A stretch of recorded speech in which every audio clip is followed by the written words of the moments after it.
Buenas tardes. Vaya abriendo su Biblia, por favor, en el Salmo 37. Salmo 37. Hemos titulado este salmo Esperar en el Señor. Esperar en el Señor. Este Salmo 37, hermanos, tiene 40 versículos. Son muchos, entonces yo he dividido en seis partes el Salmo para explicarlo, así como en bloques, porque son muchos textos.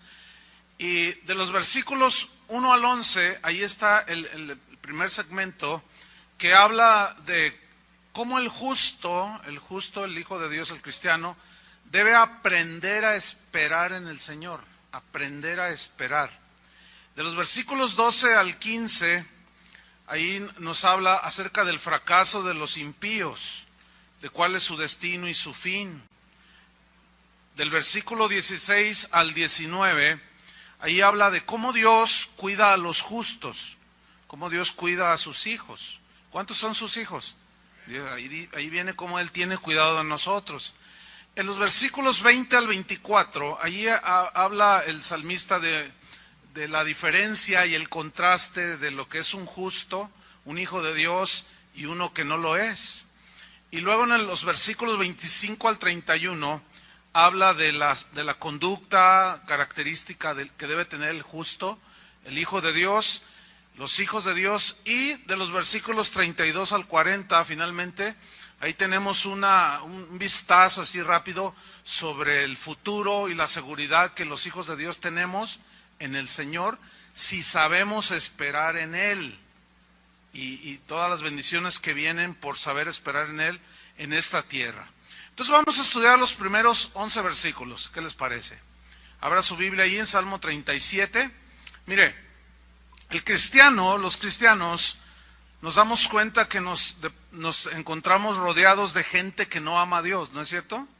Gente que se burla de Dios, que se ríe de Dios, que pisotea el nombre de Dios, toma su nombre en vano.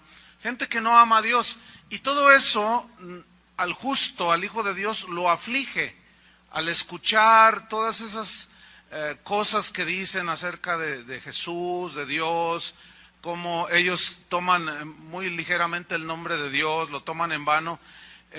Toda esa gente que nos rodea, pues vemos sus maldades, sus inmoralidades, pero el problema es que en algunas ocasiones los cristianos nos arrastra la manera de ser de los impíos y empezamos a comportarnos igual que ellos, al grado inclusive de llegar a envidiarlos, ¿sí? Por eso es que en el versículo 1, si ponen sus ojos ahí en el versículo 1, nos da la primera instrucción del Salmo, Salmo 37:1. Comienza así directo diciendo: no te impacientes a causa de los malignos. Esa frase, no te impacientes, en el hebreo, impacientarse también significa enojarse. Entonces aquí se entiende así también. No pierdas la paciencia y no te enojes a causa de los malignos, o sea, por lo que ves que hacen los malignos. Porque un cristiano se entiende que tiene celo por Dios, ¿no es cierto? Un cristiano que tiene celo por las cosas de Dios, pero ese celo no tiene nos puede producir un enojo, pero ese enojo no tiene que provocarnos que transgredamos la palabra de Dios. La Biblia dice: airaos, pero no pequéis. O sea, habla de que una reacción natural es enojarte cuando ves que pisotean el nombre de Dios, ¿sí? Pero que ese enojo no te lleve a perder el control de ti mismo. Hace unos cuantos días oía un mensaje de un predicador que anda por ahí, que puso un ejemplo pésimo, o sea, un ejemplo que no va para nada, y él decía que así como una prostituta, alguien va y le paga para darle sus favores, dice: así tú con Dios, tú pacta con Dios, y así como la prostituta que tú le das, y luego ella te da sus beneficios, así tú, dice, pacta con Dios y Él te da sus beneficios. Suena horrible eso, ¿no? Bueno, yo cuando lo oí sentí bien feo y dije: ay, Qué pésimo ejemplo, o sea, qué pésimo conocimiento de la Biblia, comparar a Dios con una prostituta en cuanto a que tú le das y ella te da, tú le das a Dios y Él te da. Yo sentí feo, pero después, por allí también surgió a un pastor que sí, efectivamente se ve que tiene celo por Dios, y cuando escuchó ese mensaje, pues él estaba tan molesto que el siguiente reunión en su iglesia, él predicó y sacó a la luz ese pésimo y aberrante ejemplo.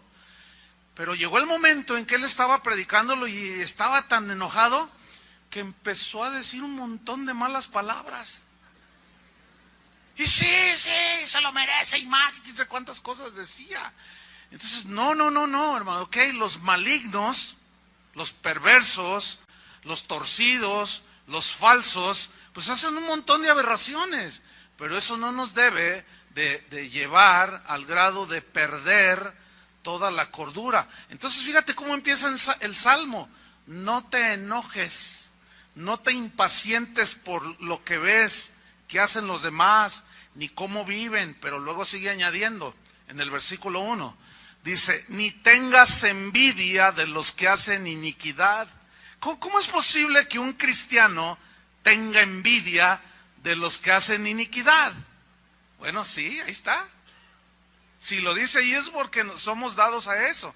Ahora, aquí la palabra envidia también en el hebreo se traduce por tener celos. Pero ¿en qué sentido tener celos de alguien? Es porque tú deseas tener aquello.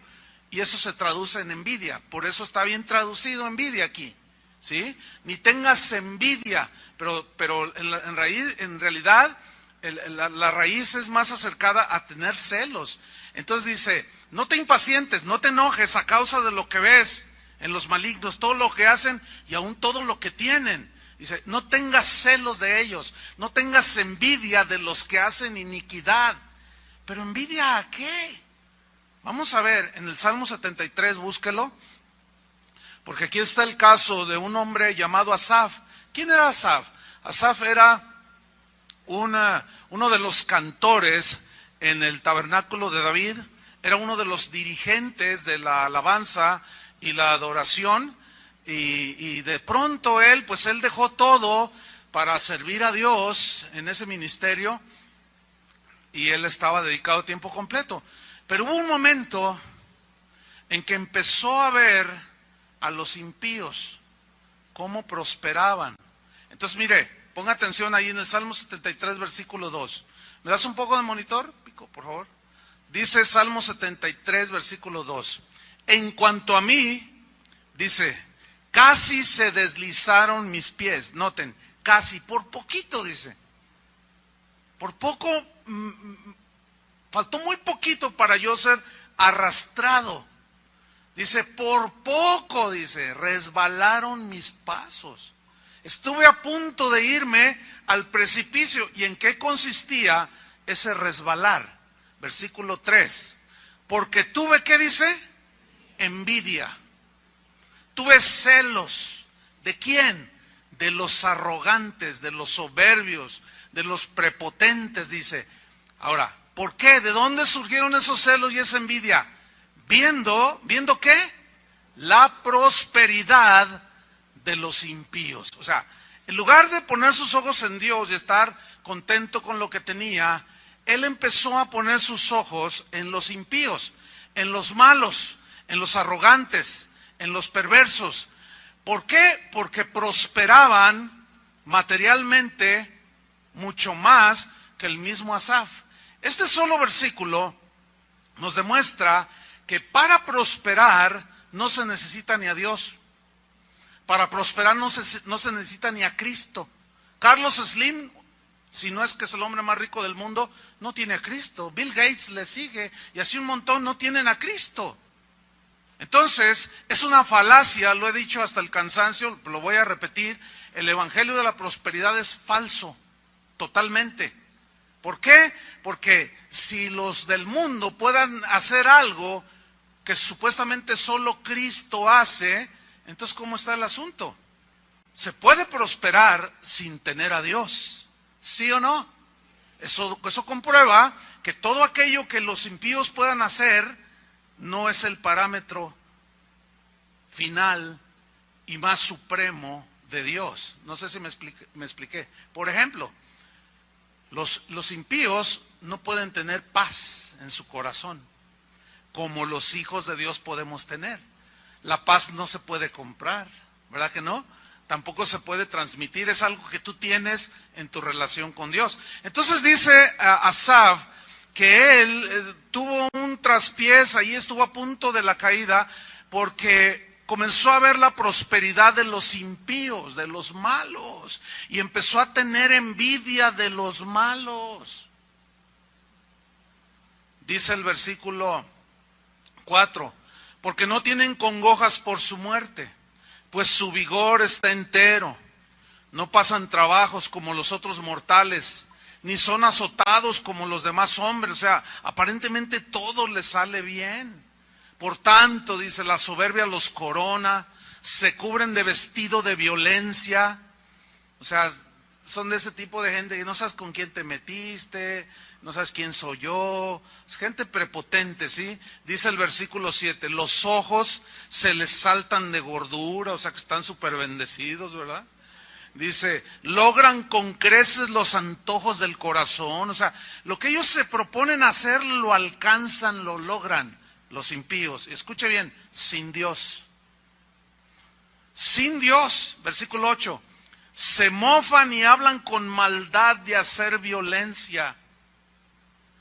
Hablan con altanería.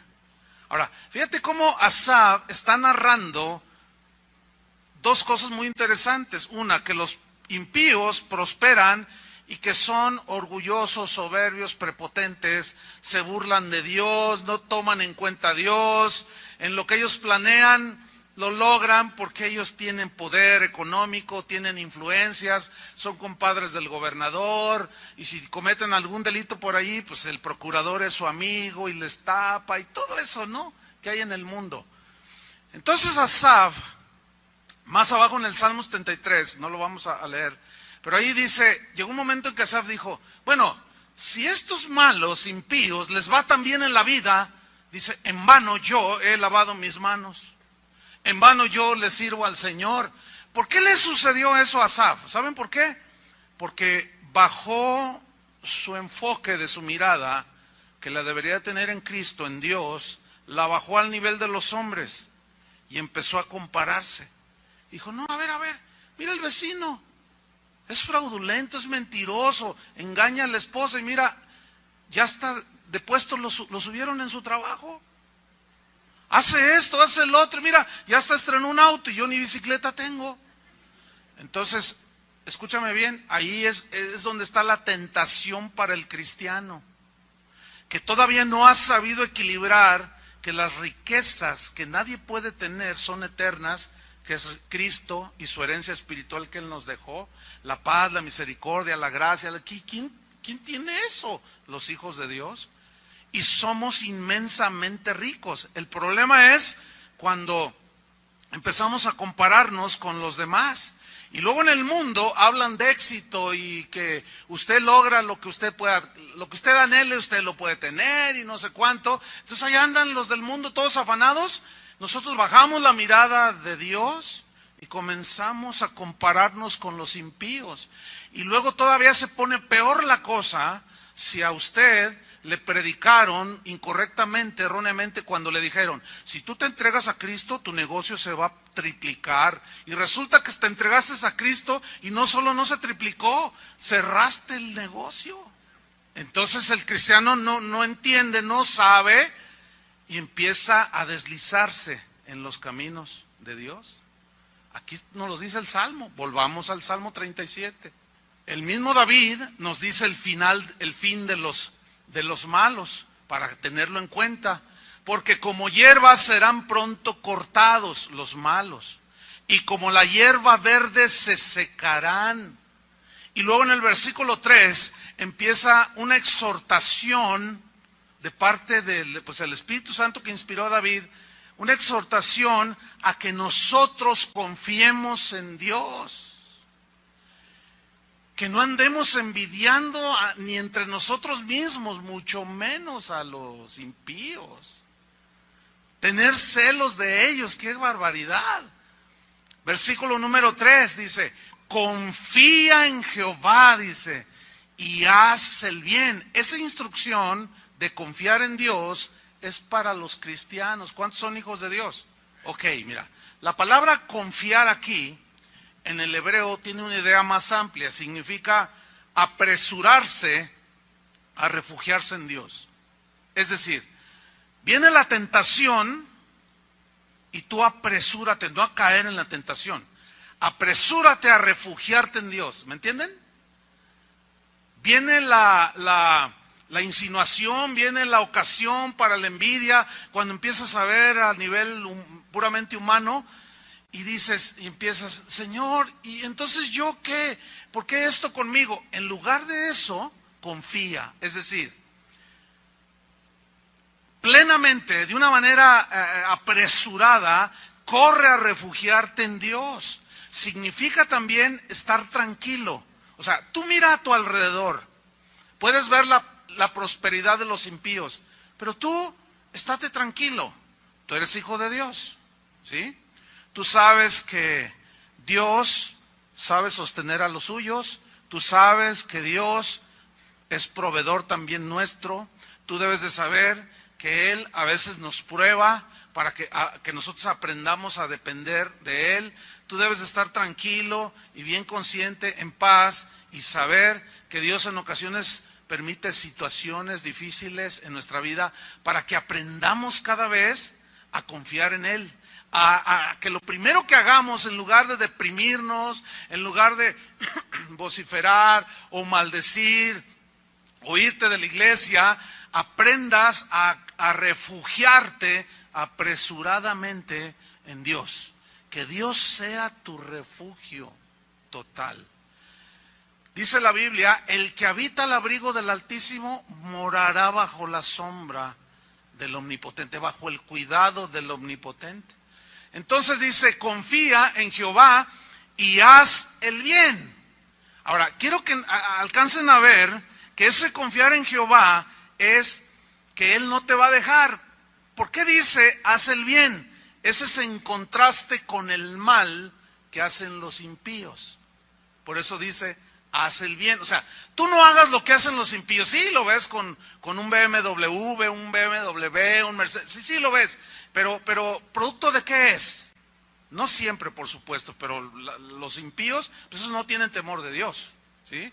Entonces dice, pero tú haz el bien. Si ellos cometen fraude, tú no lo cometas, ¿sí? Si ellos engañan a su esposa, tú no engañes a tu esposa. Tú haz el bien. Es lo que está diciendo aquí. Tú haz el bien. Haz lo contrario a lo que hacen los malignos. El apóstol Pablo en Romanos 12, versículo 17, si va, busca ahí en su Biblia y ponga una separación ahí en el Salmo 37. En Romanos 12, 17, Pablo habla del mismo principio exactamente. Vemos pues cómo es un principio que está en el Antiguo Testamento y en el Nuevo Testamento, acerca de hacer el bien. Dice Romanos 12, 17, dice así, no paguéis a nadie, ¿quieren que les explique qué significa nadie en el griego? No paguéis a nadie mal por mal. No paguéis a nadie mal por mal. No. Eso déjaselos a los que no conocen a Dios. Deja que ellos se vengan por sí mismos, toman la justicia por sí mismos. A ti, dice el Señor, a ti como hijo de Él, a ti no te es permitido pagar mal por mal a nadie. Esa es la diferencia de la vida de un impío y un hijo de Dios. No paguéis a nadie mal por mal, procurad lo bueno delante de todos los hombres. Procurar lo bueno significa acciones que no dañen a los demás. ¿Entiendes? Procurad lo bueno, procura siempre hacer lo bueno. No seas como los impíos. Versículo 18. Si es posible, esa frase, si es posible, significa que no depende totalmente de ti, lo que sigue a continuación. Si es posible, en cuanto dependa de ti, estad en paz con todos los hombres. Es decir, hay un conflicto, hay un conflicto entre dos. Tú eres cristiano, el otro no es cristiano. Entonces, el no cristiano se enoja, el cristiano también se enoja, ¿cierto? Pero al cristiano se le dice, tú perdona. Al impío no, ¿cómo va a perdonar? No sabe de qué se trata el asunto. Entonces, cuando dice, procurad lo bueno, en cuanto dependa de vosotros, estad en paz, es entonces que tú tomas la iniciativa para sanar ese conflicto, ya sea en la familia, donde sea, esa situación que está dañando los sentimientos de la familia. Entonces, tú vas con tu esposa, que no es cristiana, tu esposo, el tío, el abuelo, el vecino, qué sé yo, tú vas con él y dices, oye, ¿sabes una cosa? Mira, yo la verdad, pues no debí de haber reaccionado así, yo quiero que me disculpes, quiero que me perdones. Entonces, el otro reacciona mal y dice, no, a mí que me importa, y que tú, hipócrita, y te empieza a decir, ay, sí, porque vas ahí a tu iglesia y agarras la Biblia, eres un hipócrita, empezando por el pastor hasta el que barre allí, todos son iguales. Entonces, tú ya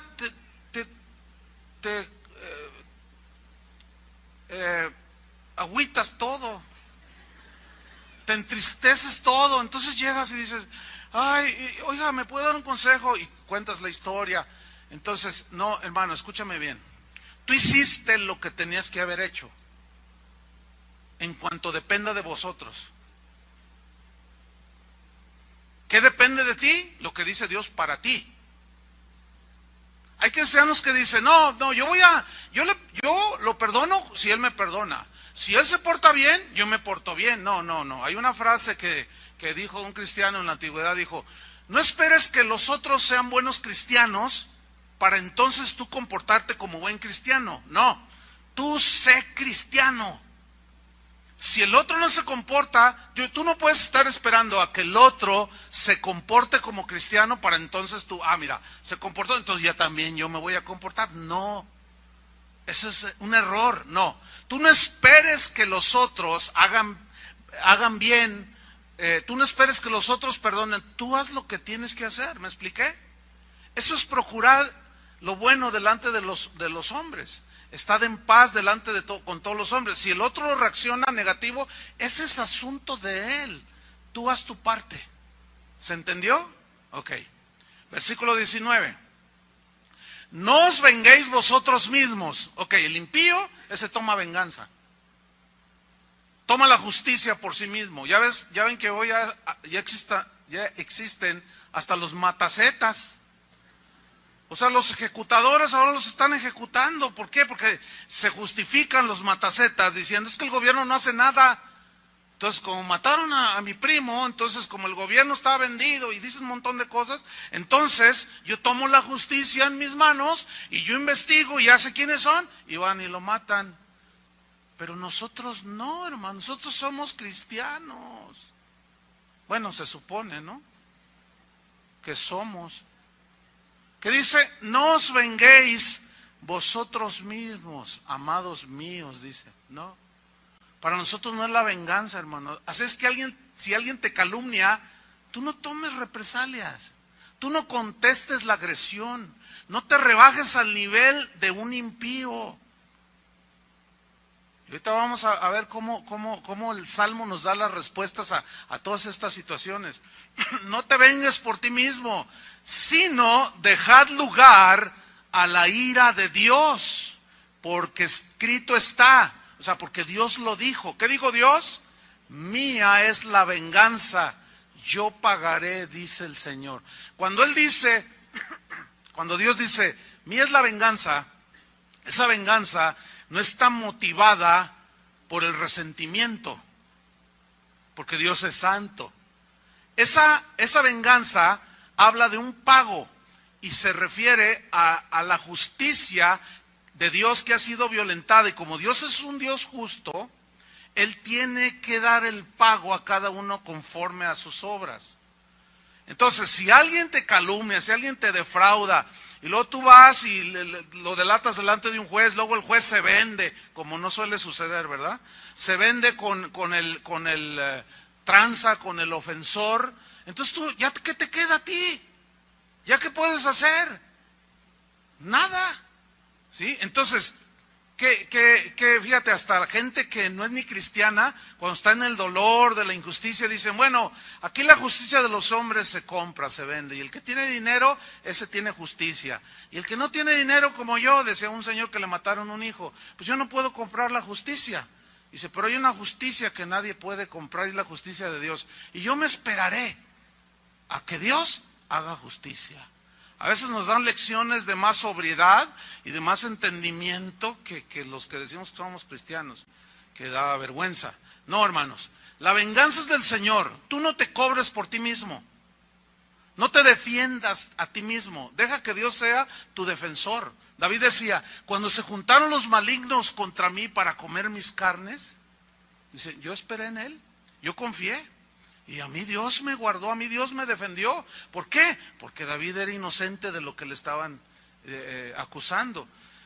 Sigue diciendo el versículo 20. Así que si tu hermano, tu enemigo, tuviere hambre, ¿qué? Dale de comer. Si tuviere sed, dale de beber. Eso ya rebasa cualquier ética puramente humana. ¿No es cierto? ¿Por qué? Mira, si tu enemigo tuviere hambre, dale de comer. ¿Qué mandato, no? Si tu enemigo tuviera sed, dale de beber. Pues haciendo esto, dice, ascuas de fuego amontonarás sobre su cabeza. Este es un hebraísmo que significa tu enemigo quedará avergonzado porque él te hizo un mal. Y tú cuando lo viste en desgracia le hiciste un bien. Pero eso es divino, eso es de Dios. El versículo 21 dice, no seas vencido de lo malo, sino vence con el bien el mal. O sea, no te dejes vencer de lo malo, vence con el bien el mal. Aquí hay una hermanita, y aquí está ahorita, me contó algo bien tremendo.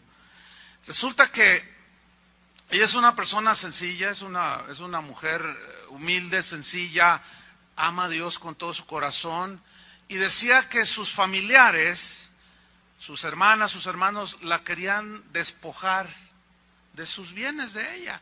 Pero ella decía, no, pero ¿por qué? Es lo que Dios a mí me ha dado. No, que fírmame aquí. Entonces la agredían, primero verbalmente.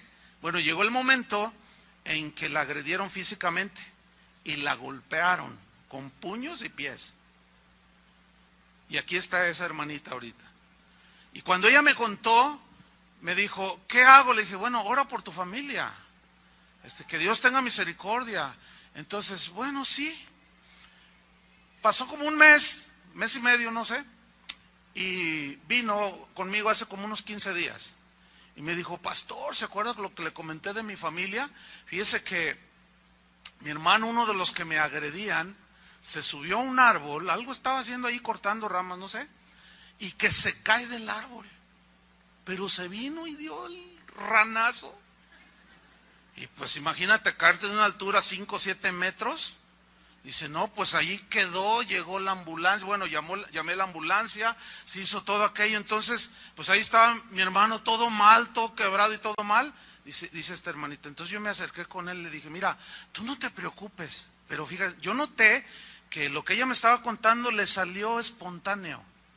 Y dijo, no te preocupes, yo te voy a venir, yo te voy a cuidar, yo te voy a hacer tu sopita, yo te voy a hacer tu caldito, yo te voy a cuidar de ti. Y dice que el hermano así todo cabrón, nomás la miraba.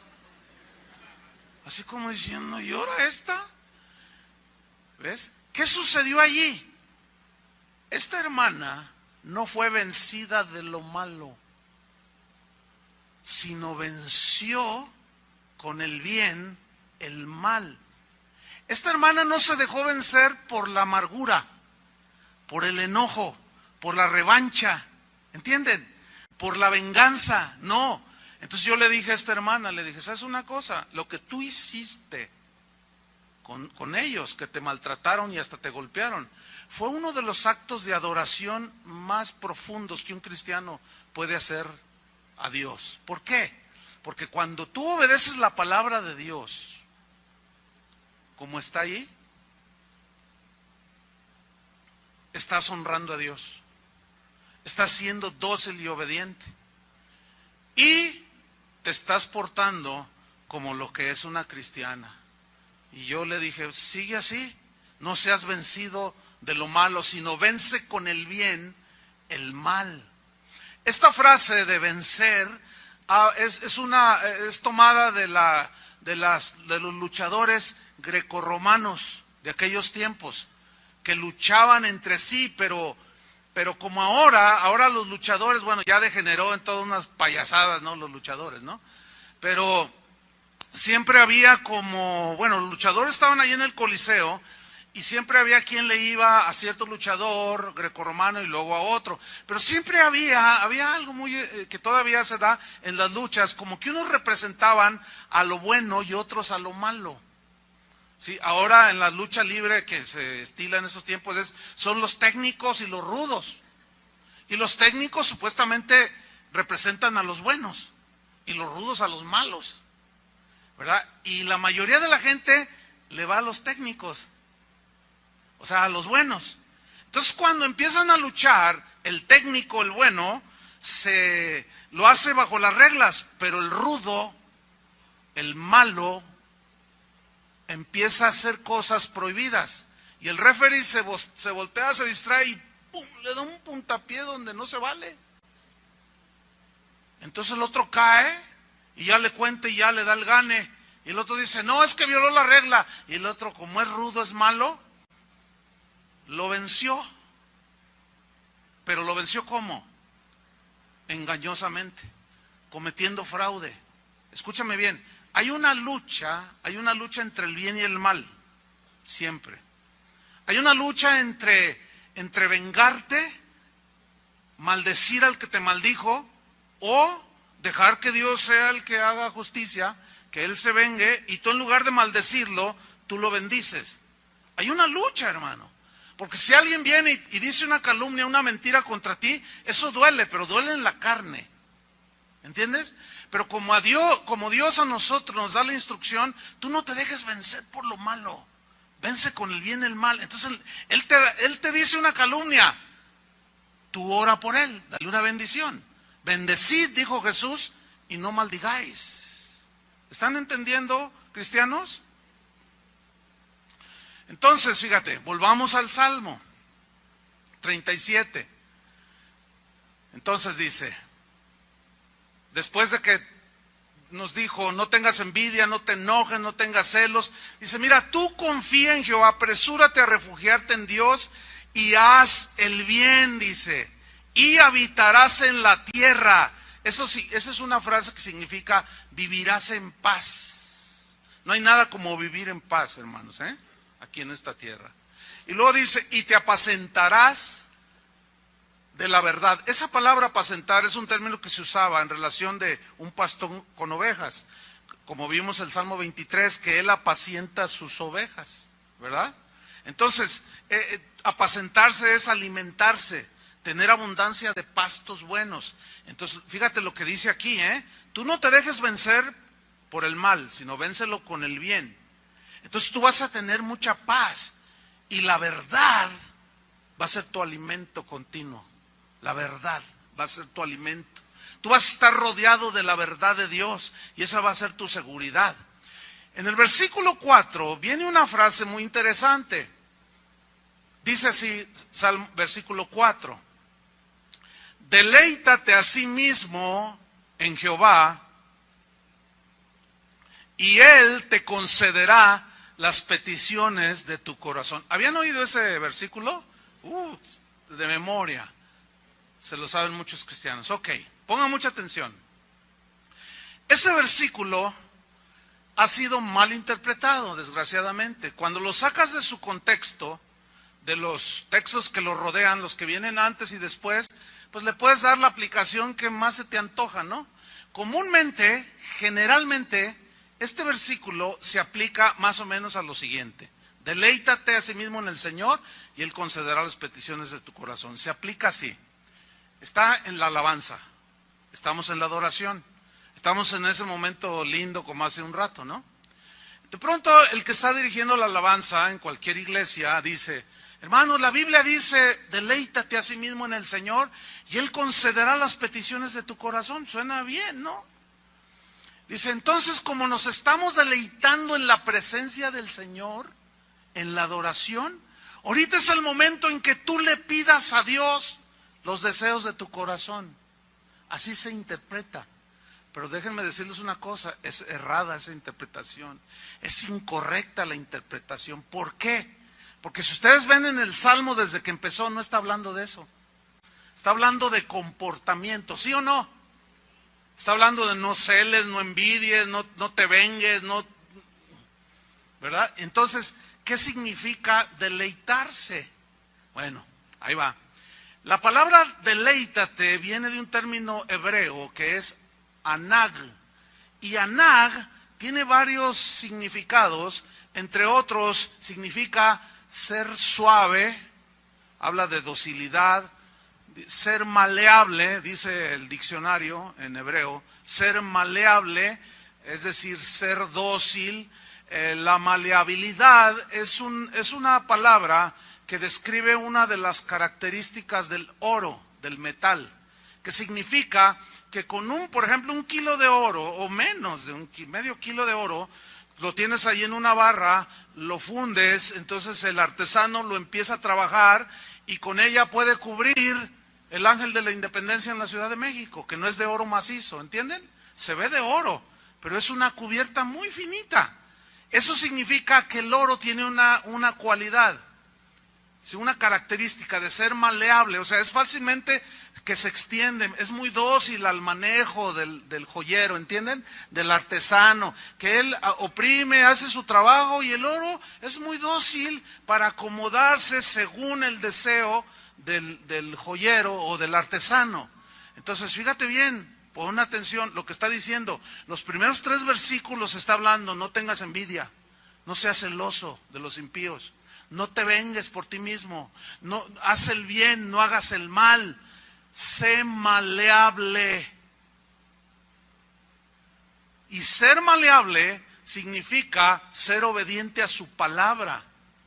Y entonces dice, Él te concederá las peticiones de tu corazón. Entonces, ven cómo el contexto nos está pues confirmando que esa interpretación que yo les mencionaba no es correcta.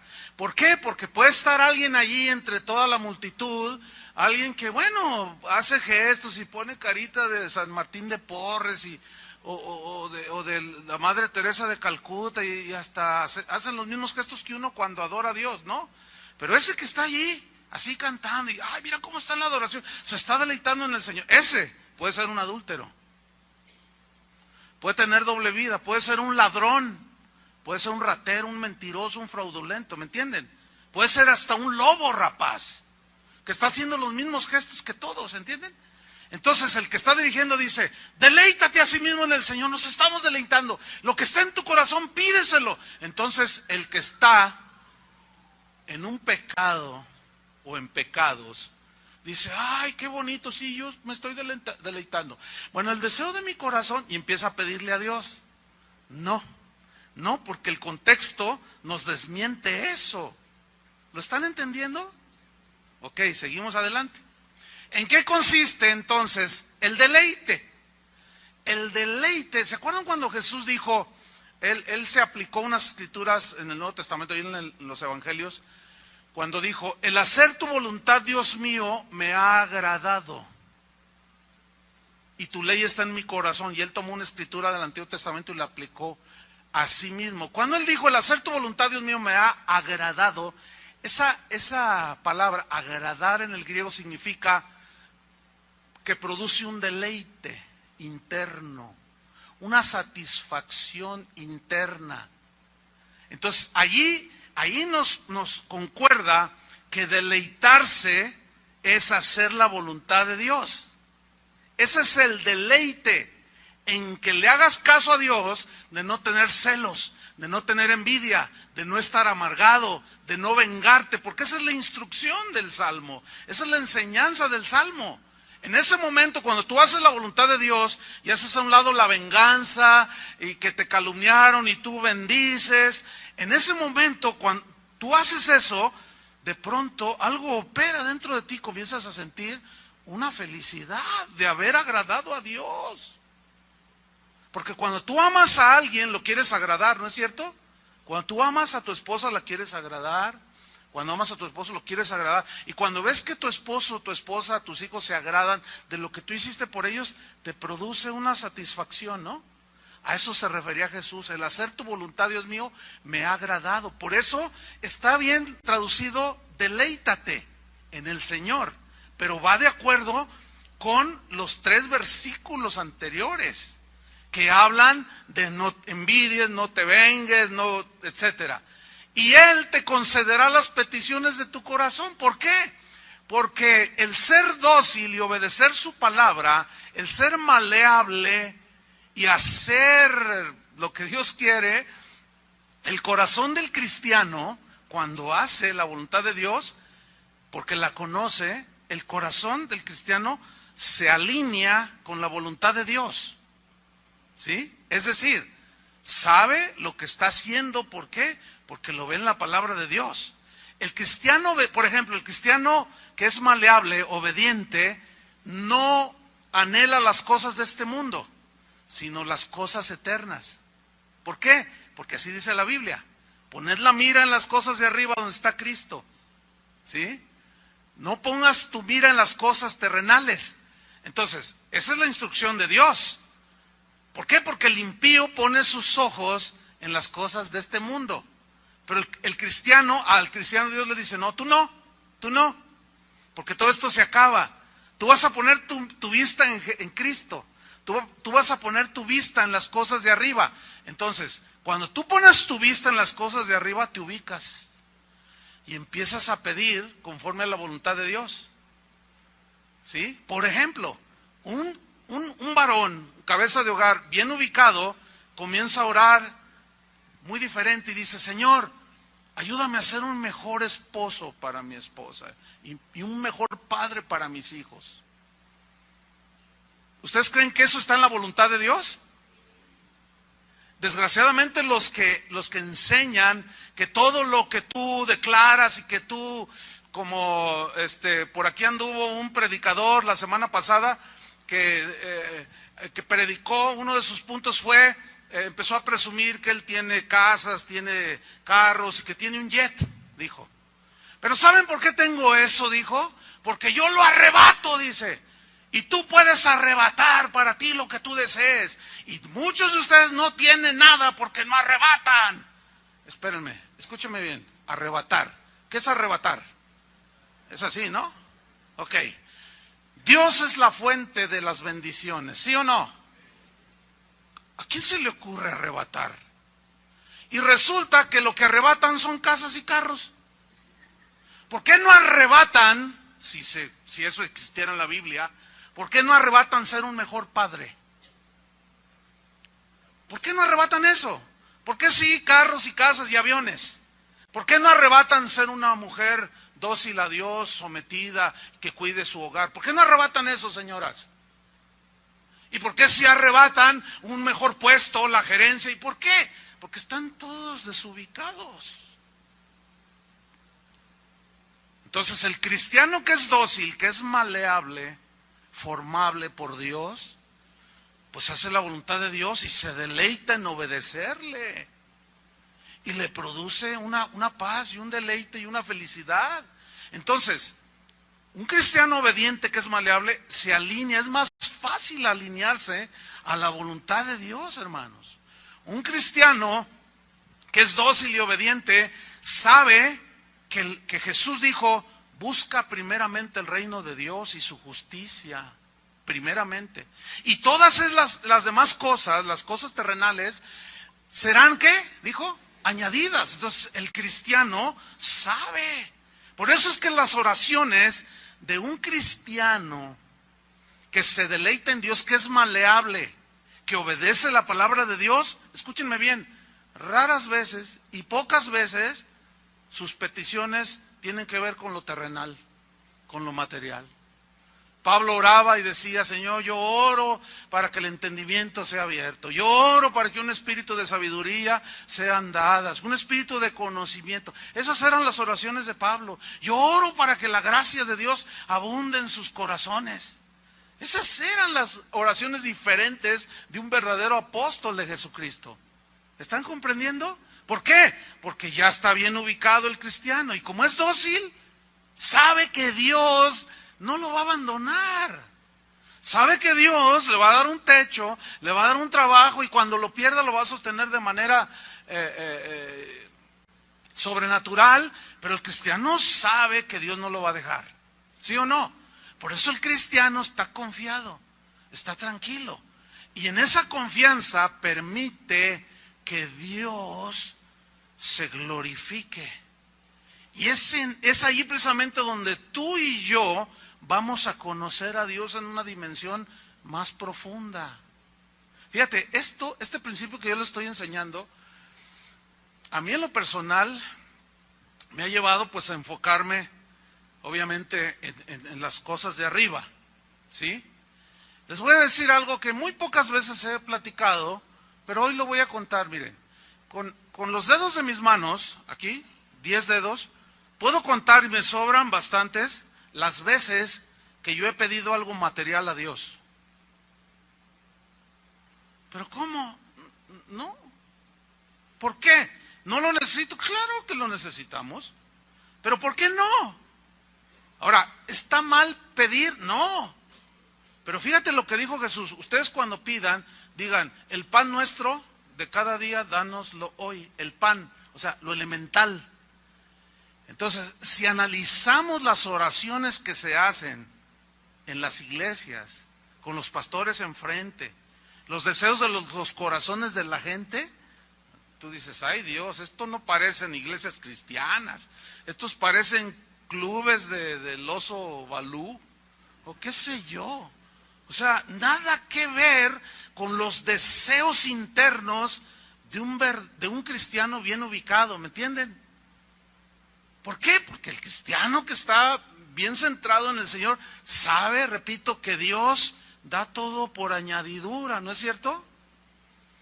Y de las veces que he pedido algo, o que un cristiano que está enfocado con el Señor, de las veces que pide algo material, casi siempre no son ni para él.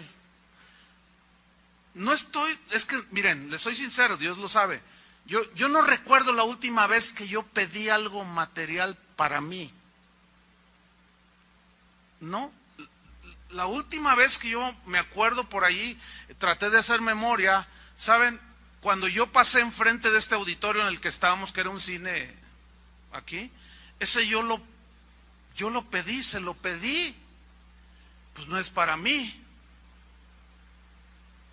Bueno, Dios al fin y al cabo conoce y sabe.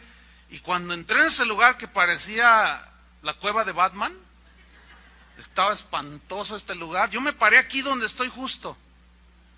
Estaba oscuro, estaba terrible. Por ahí entraba en aquella ventanita que nunca la tapamos, entraba un poco de luz. Y yo me paré aquí y esto era un desastre. Pero cuando me paré aquí yo le dije al Señor: Señor, yo quiero este lugar. Y el Señor me dijo: es suyo ese lugar.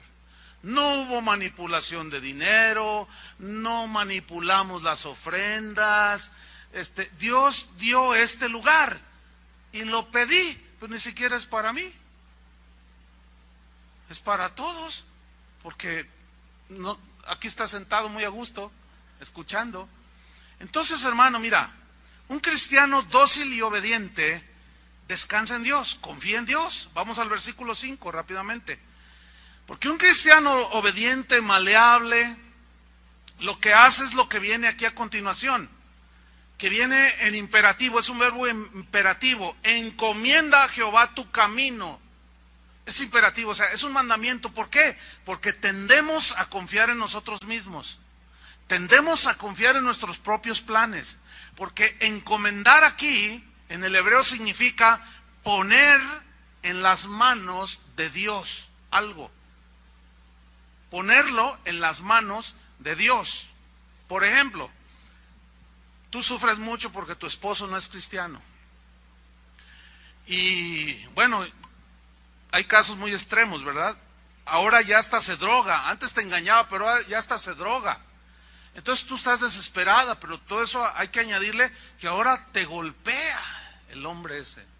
Entonces dices, ¿qué hago? Pides consejo, ¿qué hago? Porque pues yo lo amo. Entonces la instrucción bíblica es: encomienda a Jehová tu camino. O sea, todo lo que tú hagas, aquí camino, habla de lo que tú haces, tu conducta. Encomiéndate, ponte en las manos de Dios y pon en las manos de Dios a tu marido. ¿Qué vas a hacer cuando, o qué debe hacer un matrimonio que su hijo se va del hogar? Y tú le has llamado la atención, lo has reprendido y él se burla.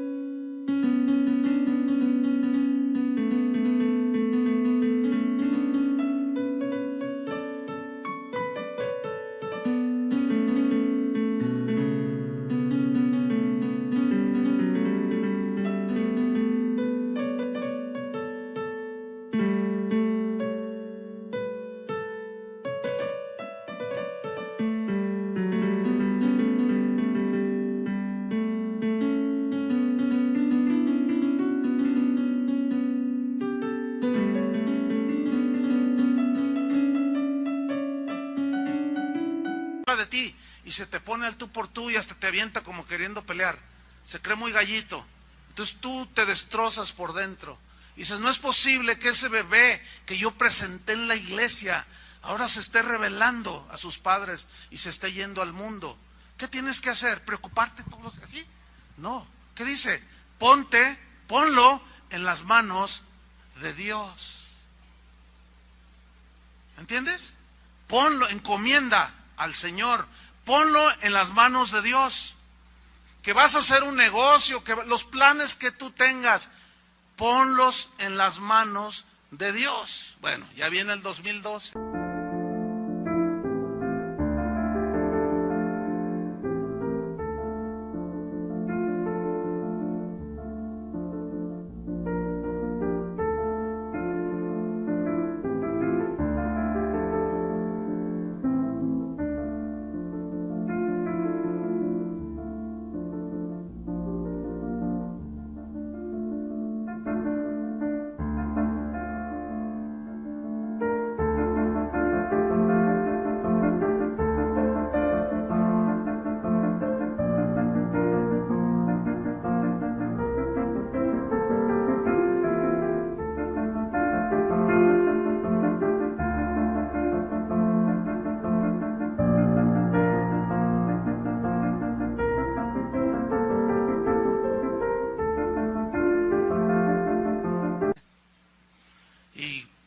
Sus propósitos y todas esas cosas que la gente hace, y uno que otro cristiano también ahí le entra a los buenos propósitos. Bueno, el problema no es hacer buenos propósitos o buenos planes, el problema es que no incluyas a Dios en tus planes.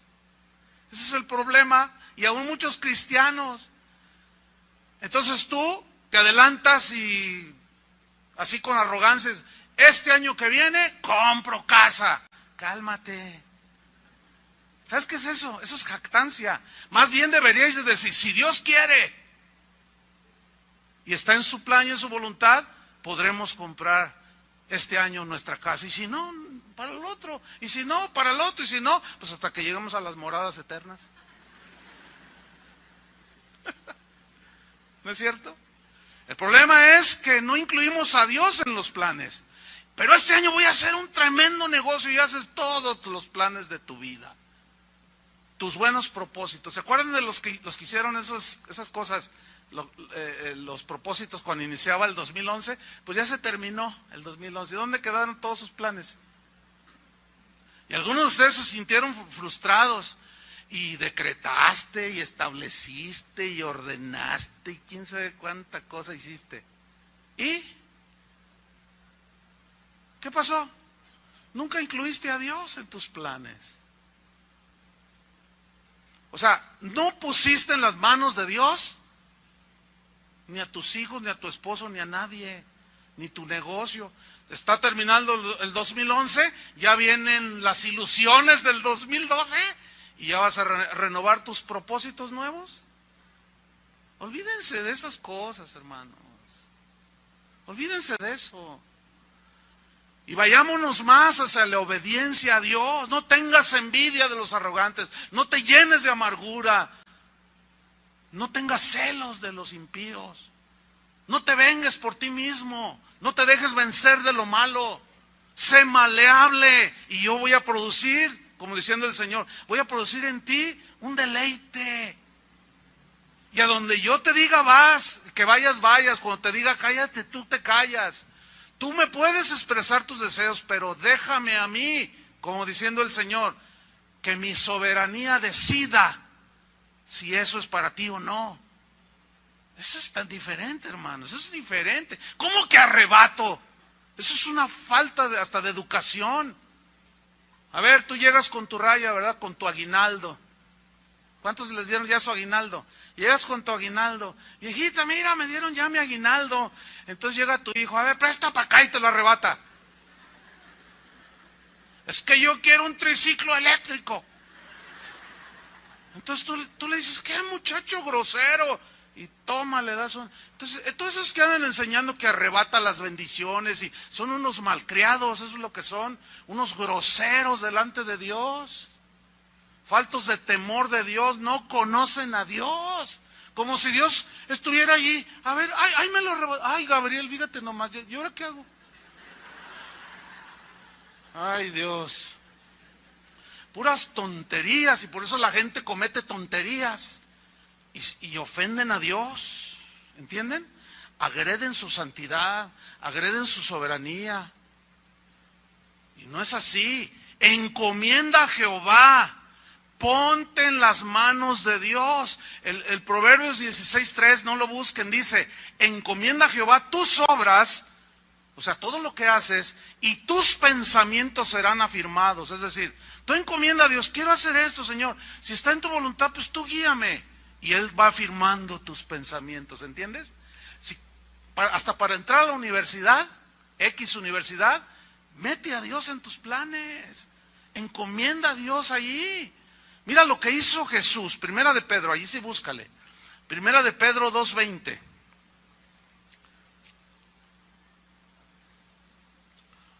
Todo, nuestra vida tiene que estar totalmente puesta en las manos de Dios, encomendándola. Aquí vemos un pasaje que se refiere al sufrimiento de Jesús. Obviamente Él fue inocente, lo calumniaron.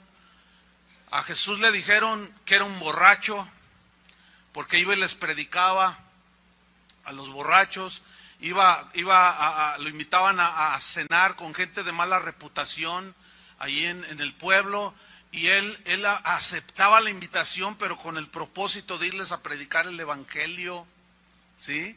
Entonces le decían, borracho y comilón, le decían, porque le gusta ir a los banquetes de los malos, de los publicanos. Un día estaba en la casa de un hombre, de un fariseo llamado Simón, y ahí estaba Jesús. Entonces dice que entró una mujer que traía un frasco con perfume de mucho precio, y se postró ante Jesús, rompió el frasco y empezó a ungir los pies de Jesús con ese perfume, y a enjugar con sus lágrimas, caían ahí en los pies de Jesús y los besaba, dice, con su cabello enjugaba los pies de Jesús. Y el fariseo, como hay un montón de fariseos hoy, igual, dijo, uy, si este fuera profeta, se daría cuenta quién es esta mujerzuela.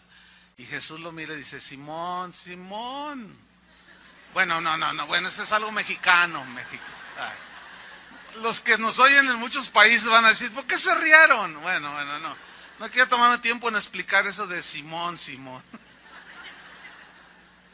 Bueno, dice, mira, Simón, yo entré a tu casa y no me lavaste los pies, que era una atención. Entré a tu casa y no ungiste mi cabeza con aceite. Eres un fariseo. Y bueno, lo acusaban a Jesús. Un día hizo milagros y le dijeron, está endemoniado. Fíjate nomás, a Jesús decirle, está endemoniado. Y luego le dijeron, por el dedo de Belcebú, echa afuera a todos esos demonios. A Jesús lo acusaron de todo.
Hace no mucho lo acusaron hasta de homosexual.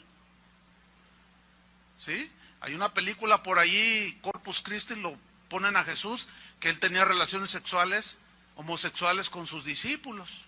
Fíjate de todo lo que lo acusan. Lo acusan de que no resucitó, que nomás hizo allí una buena actuación y que le dieron su Oscar allá en Hollywood. Lo acusan de que tenía como amante a María Magdalena.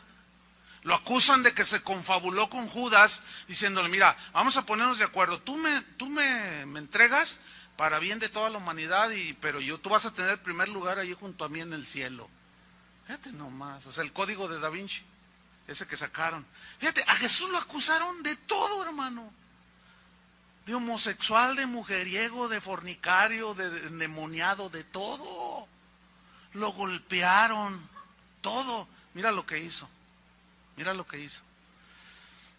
Primera de Pedro 2:20. Pues qué gloria es, o sea, qué mérito tiene si pecando sois abofeteados y lo soportáis. No te lo mereces. ¿Sí? Mas si haciendo lo bueno, ¿qué? Sufrís y lo soportáis. Ahí está. Siendo honesto, íntegro, obedeciendo a Dios, siendo maleable, no vengándote, o sea, haciendo lo bueno, lo soportáis, y sufrís y lo soportáis. Mira lo que dice, esto ciertamente es aprobado delante de Dios. Versículo 21. Pues para esto fuisteis llamados, porque también Cristo padeció por nosotros, dejándonos ejemplo para que sigáis sus pisadas, el cual no hizo pecado ni selló engaño en su boca. Mira, aquí está el 23. Quien cuando le maldecían, ¿qué hacía? No respondía con maldición. ¿Ven? Cuando padecía, o sea, que lo golpearon, padecía de las calumnias, de todas las burlas. Cuando padecía no amenazaba, diciendo, no saben con quién se metieron, no saben quién soy yo, de mí se acuerdan. No, dice, no amenazaba. ¿Qué hacía Jesús? ¿Qué dice al último del versículo 23? Sino, ¿qué hacía? Encomendaba la causa al que juzga justamente. ¿Eh? ¿Qué tenemos que hacer tú y yo? Exactamente lo mismo.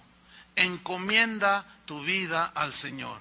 Encomienda a tu esposo pagano al Señor. Encomienda a tu hijo rebelde al Señor. Encomienda la situación familiar que tienes, déjasela al Señor. Pon tu confianza en Él. No trates tú de solucionar algo que es materialmente imposible. Ahora, volvamos al Salmo 37 rápidamente, porque nos vamos sobre el final. Dice, encomienda a Jehová tu camino, y fíjate cómo va de la mano, o sea, encomendar, pon tu asunto en el Señor y confía en Él. O sea, es decir, tú te encomiendas al Señor, tu causa, tu situación.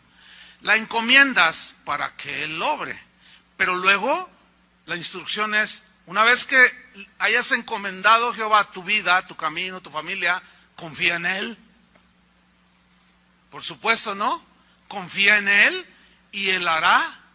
En la versión en lenguaje sencillo se lee: pon tu vida en las manos del Señor y confía plenamente en Él y Él actuará en tu favor. Versículo 6, exhibirá tu justicia como la luz y tu derecho como el mediodía. Significa que todos verán con claridad que tú eres un hombre justo, que eres una mujer de Dios, ¿entiendes? Así como brilla el sol a mediodía. ¿Cómo brilla el sol a mediodía? Salgan ahorita, miren, bueno, ya pasó de mediodía. Pero es cuando el sol está en todo su apogeo, ¿no? Nada se esconde a la luz del sol. Entonces, mira, brillará de esa manera tu conducta. La gente verá que tú no eres vengativo, ¿entiendes? Que tú no eres envidioso, que tú no eres calumniador, que tú no te dejas no te arrebatas por el enojo y la ira y empiezas a vociferar por todo. No.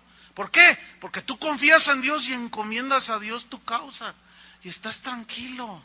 Y todo eso se verá como el sol del mediodía, dice. Versículo 7. Mira, encomienda. Pon tu vida totalmente en las manos de Dios. Confía en Él. Tienes que descansar en Él. Él va a obrar. Y una vez que hiciste eso, viene una instrucción en el versículo 7, que sigue a esas 4 que ya mencionamos. Dice, guarda silencio ante Jehová. La frase guarda silencio en el hebreo da la idea de estar mudo, o sea, de no hablar. Pero dice el diccionario que por implicación es detenerse en seguir hablando, es decir, callar, ¿sí? Y ese callar, ¿por qué? Porque tú ya depositaste en el Señor tu causa, ya la encomendaste. Entonces, estás confiando en Él, de que Él va a obrar a tu favor, porque así es lo que dice. Entonces tú ya guardas silencio. Ok, estás bien herido, pero ya no andas regando tu amargura por todos lados.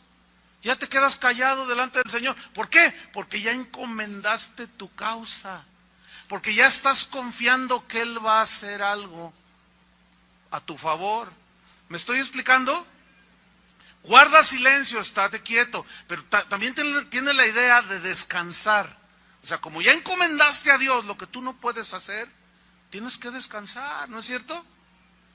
Callado, guardar silencio, reposar significa estar sosegado. ¿Por qué? Porque sabes que Dios sí es todopoderoso y que Él va a sacar tu inocencia a la luz, tu justicia como el mediodía, las peticiones de tu corazón acerca de tu esposo, tu esposa, tus hijos, qué sé yo. Esas tú vas a esperar a que se cumplan, que Dios haga ese favor contigo. Ahora bien, fíjate, cuando estás en la batalla, en el conflicto, como tú ya encomendaste a Dios y confías que Él hará, no te apresures a vociferar.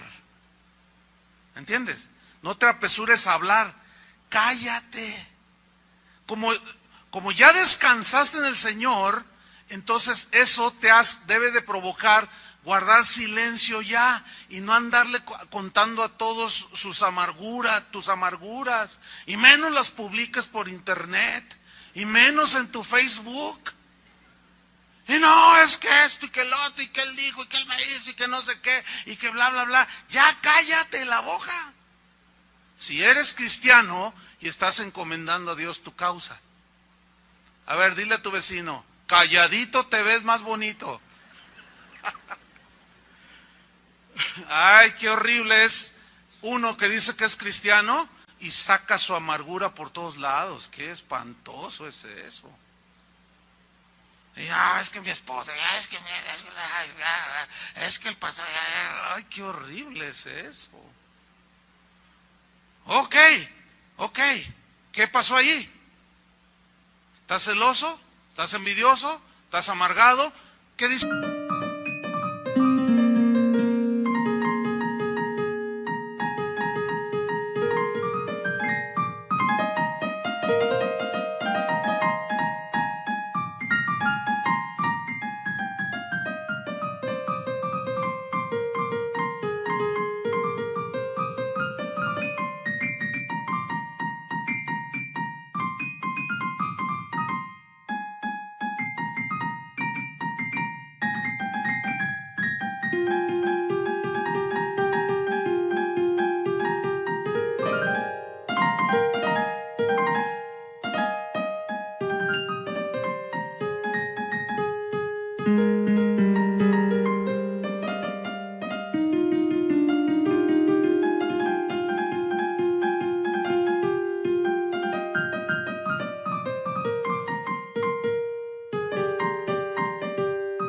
salmo.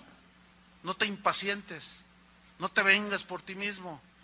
Encomienda a Dios tu causa, descansa, confía y guarda silencio. Y mira lo que viene a continuación. Ve, yo quiero que pongas en tu mente todas estos cuadros. Dice, guarda silencio, o sea, ya estás tranquilo, confiando en Él. Y luego dice, y espera en Él. Eso es lo más difícil, hermano. Esperar. Esperar. Dios le dijo a Abraham, te voy a dar un hijo, te voy a dar una descendencia grande. ¿Saben ustedes cuánto tardó Dios en cumplir su promesa de darle un hijo a Abraham? 25 años. Y Abraham no era de esos payasos de que arrebato tu promesa. No. El problema es de que en la soberanía de Dios Él sabe cuándo cumple su promesa. Puede tardar un día, 15 minutos o 25 años. Pero vean, en la impaciencia de Abraham cometió un gravísimo error. Tuvo un hijo fuera de su matrimonio. Se llamó Ismael.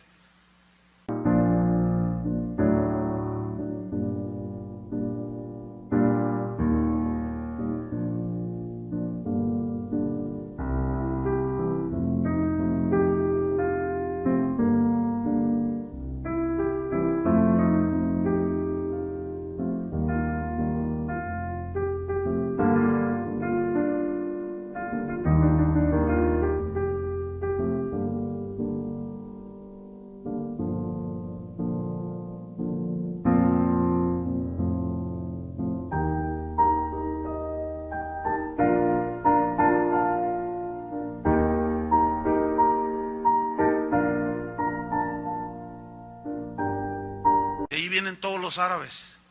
Y hasta la fecha son una calamidad para Israel, los árabes. ¿Por qué? Por impaciente. A los 10 años dijo, no, pues Dios ya se tardó. Y tuvo un hijo fuera del matrimonio. La impaciencia, hermanos, por no saber esperar.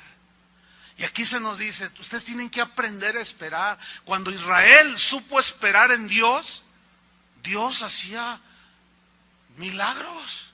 Dios salía a favor de ellos. Job, miren lo que dijo Job. Escuchadme y hablaré yo, y que me venga después lo que viniere. ¿Por qué quitaré yo mi carne con mis dientes? Y tomaré mi vida en mi mano. O sea, yo voy a hacer justicia en mi propia mano. ¿Voy a quitarme yo la vida? ¿Me voy a suicidar? No, dice. He aquí, aunque Él, o sea Dios, me matare, en Él esperaré. Mire, Job aquí había perdido a sus hijas. Era un hombre muy rico, perdió toda su riqueza. Y luego estaba enfermo, le salió una sarna. Y estaba ahí esperando, hermano. Por eso la Biblia exalta la paciencia de Job. Dice, la paciencia de Job. Y Dios se sentía tan complacido de un hombre como Job, que hasta se lo presumió al diablo. Y le dijo, ¿no has considerado a mi siervo Job? Hombre temeroso de Dios, apartado del mal, un hombre justo, un hombre recto. Imagínate que Dios opine eso de cada uno de nosotros. A mí qué me importa que fulano de tal opine de mí que yo soy el anticristo. A mí qué me importa, a mí lo que me importa es lo que piense Dios de mí. Y eso solo yo lo puedo saber, cómo es mi vida ante Dios. Nadie más, ¿sí o no? Entonces no te importe lo que digan, lo que hablen, lo que dejen de hacer. Tú encomienda al Señor, no te vengues, no te amargues como los amargados esos. Ni mucho menos cobres venganza, no les respondas a todos esos amargados. No te rebajes a ese nivel de los que te agreden. Tú encomienda a Dios. Deja que Dios le dé el pago a cada uno. Y el culpable, Dios no lo tendrá por inocente, quien sea. Amén. Entonces, el problema está en esperar. Ahí está, esperar. David oró, no lo busquen, Salmo 5. Y dijo, escucha, oh Jehová, mis palabras. Considera mi gemir. Estaba gimiendo, porque aquí él era perseguido injustamente. Está atento a la voz de mi clamor, Rey mío y Dios mío, porque a ti oraré. Oh Jehová, de mañana oirás mi voz, de mañana me presentaré delante de ti y esperaré. Esa frase, me presentaré delante de ti, es presentaré mi queja delante de ti. Con Dios, sí ve y dile: Señor, injustamente me están calumniando. Señor, abusaron de mí. Señor, me quitaron mi carro. Señor, Señor, tú eres el que hace justicia. Yo quiero mantenerme como tú dices. Yo no me voy a vengar. Yo no voy a dar rienda suelta a mi amargura y a mi resentimiento. Yo quiero deleitarme en ti. Yo quiero ser maleable. Si esta prueba que me estás poniendo es para formar en mí a Cristo, yo lo acepto. Yo quiero ser como el oro, maleable, moldeable. Moldéame, Señor. ¿Sí? Yo quiero deleitarme en ti. Entonces, mi causa la presento delante de ti. Me encomiendo a ti y confío en ti que tú vas a hacer. Entonces me voy a quedar callado y voy a esperarme a que tú obres. Nos vamos con el final del Salmo. Dice el versículo 7: guarda silencio ante Jehová y espera en él. Y luego vuelve a reiterar. Estoy en el Salmo 37:7. No te alteres con motivo del que prospera en su camino. Otra vez vuelve a decirlo: no te alteres. Por el hombre que hace maldades, no te alteres, no te compares, no le envidies. Deja la ira y desecha el enojo. No te excites en manera alguna a hacer lo malo. 9. Porque los malignos serán destruidos. Pero, ¿qué dice? Los que esperan en Jehová, ellos heredarán la tierra. Pues he aquí, de a poco no existirá el malo, observará su lugar y no estará allí. Pero los mansos heredarán la tierra y se recrearán con abundancia de paz. Versículo 12, mira el fracaso de los impíos. Dice: maquina el impío contra el justo y cruje contra él sus dientes. El Señor se reirá de él. Y hasta Gabriel ahí tirado en el suelo, riéndose, carcajeándose. Dice: porque ve que viene su día del castigo al malo. Por eso tú ocúpate en lo bueno y no seas vencido de lo malo. Versículo 14. Los impíos desenvainan espada y entesan su arco para derribar al pobre y al menesteroso, para matar a los de recto proceder. Pero su espada entrará en su mismo corazón y su arco será quebrado. ¿Quién es el que va a hacer eso? ¿Tú o Dios? Descansa en Dios.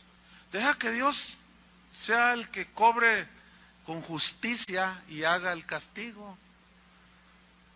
Versículo 16, mira cómo Dios cuida a los justos. Dice: mejor es lo poco del justo que las riquezas de muchos pecadores. Mira, mejor es el taco con frijoles en Navidad, pero ganado con honestidad, que un pavo relleno comprado con dinero de un fraude. Eso no está en la Biblia, pero es un pensamiento.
Mejor es lo poco del justo, mejor es lo poco. Si tienes 20 pesos, pero te los ganaste con honradez, siéntete contento, hermano.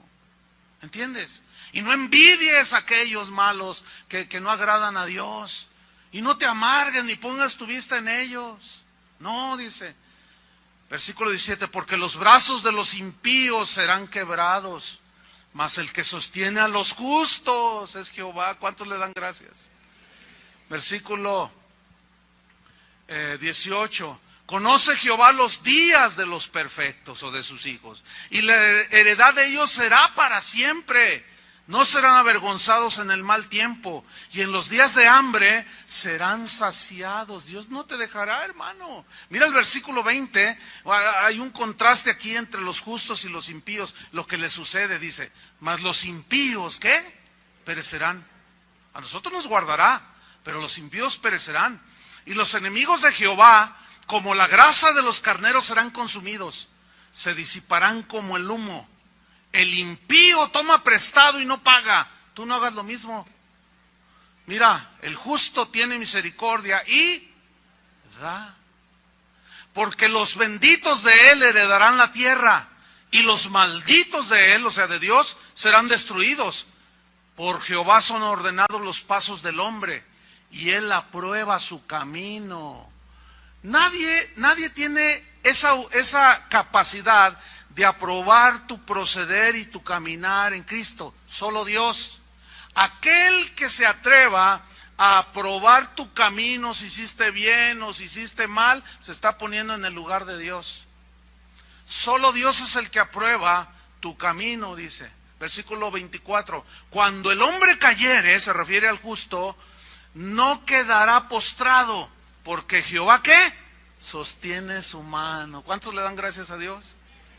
Y finalmente dice en el versículo 25 al 31, dice David, joven fui, ya pasaron los años, he envejecido, salieron las canas, viví muchos años, dice en otras palabras, y no he visto justo desamparado. ¿Qué tal? Ni su descendencia que mendigue pan. En todo tiempo, dice, tiene misericordia el justo y presta, y su descendencia es para bendición. Por lo tanto, dice, apártate del mal y haz el bien y vivirás para siempre. Porque Jehová ama la rectitud y no desampara a sus santos, a sus hijos. Para siempre serán, ¿qué? Gloria a Dios. Mas la descendencia de los impíos, ¿qué sucederá? Será destruida. Los justos heredarán la tierra y vivirán para siempre sobre ella. La boca del justo habla sabiduría, y su lengua habla justicia. La ley de su Dios está en su corazón, por tanto sus pies no resbalarán. Y termina dando una mirada hacia el futuro, pero una mirada de seguridad, y dice así, ok, dice el 32, acecha el impío al justo y procura matarlo, pero Jehová no lo dejará en sus manos, ni lo condenará cuando le juzguen. Espera en Jehová y guarda su camino. Ese es el mensaje. Espera en Jehová, guarda su camino, y él te exaltará para heredar la tierra. Cuando sean destruidos los pecadores, lo verás. Vi yo al impío sumamente enaltecido, y que se extendía como laurel verde en una aparente bendición y prosperidad. Pero él pasó, y aquí ya no estaba. Lo busqué y no fue hallado. Considera al íntegro y mira al justo, o sea, Dios. Porque hay un final dichoso para el hombre de paz. Mas los transgresores serán todos a una destruidos. La posteridad de los impíos será extinguida, pero la salvación de los justos es Jehová. Y él es su fortaleza en el tiempo de la angustia. Jehová los ayudará y los librará. Los libertará de los impíos y los salvará. Y aquí está de nuevo. Por cuanto en él esperaron. Ese es el mensaje de hoy. Esperar en el Señor. Amén. Oremos. Señor, te damos gracias por tu palabra. Gracias porque ciertamente ella en todo momento cuando escudriñamos tu palabra nos podemos mirar en la condición en la que estamos, Señor. Gracias porque, Señor, tú nos exhortas a no ser impacientes, a no enojarnos por causa de los malignos, a no tenerles envidia, celos, amargura. Nos exhortas a no vengarnos, a no pagar mal por mal, sino a vencer con el bien el mal. Gracias, Señor, por enseñarnos a confiar en ti. Apresurarnos a refugiarnos en ti cuando viene la lucha, el conflicto, la necesidad, la calumnia. Aprender a confiar en ti y hacer el bien. A no ser vencido de lo malo, a no ponernos al nivel de los impíos o de los rebeldes, de los amargados. De esa manera viviremos en paz en esta tierra y la verdad será nuestro alimento. Ayúdanos, Señor, a deleitarnos, a ser maleables, dóciles y obedecer tu palabra, Señor. Entonces nos alinearemos a tu voluntad y es cuando tú concederás las peticiones de nuestro corazón. Esas peticiones pueden estar en tu plan y ser respondidas o otorgadas en un día, una semana o 25 años. Eso está en tu soberanía, Señor. Nosotros somos respetuosos de ti, no queremos arrebatar nada. Nosotros recibimos por medio de la fe, pedimos, creemos que aquello que está conforme a tu voluntad nos es dado. Y cuando no está conforme a tu voluntad, no nos amargamos, ni nos resentimos, ni nos sentimos menos. Simplemente entendemos que no es tu voluntad y eso nos basta, Señor, cuando nos dices no. Por eso es que encomendamos nuestro camino a ti, nos ponemos en tus manos. Encomendamos nuestros familiares que todavía no te conocen, la situación en el trabajo, la calumnia de aquella persona.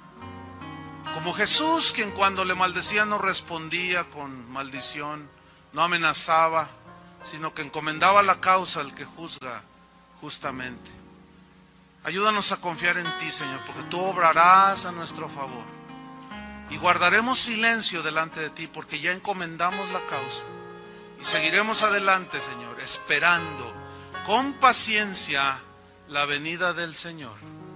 Esperando con paciencia que tú nos sigas formando. Esperando con paciencia que el hijo que se fue regrese al seno del Padre. Que el marido que anda en malos caminos retorne. Esperaremos, Señor, con paciencia hasta el final. Como dice tu palabra, que los antiguos heredaron las promesas por medio de la fe y la paciencia y supieron esperar. Enséñanos, Señor, a esperar en ti. En el nombre de Jesús. Amén. Que Dios les bendiga a todos, hermanos.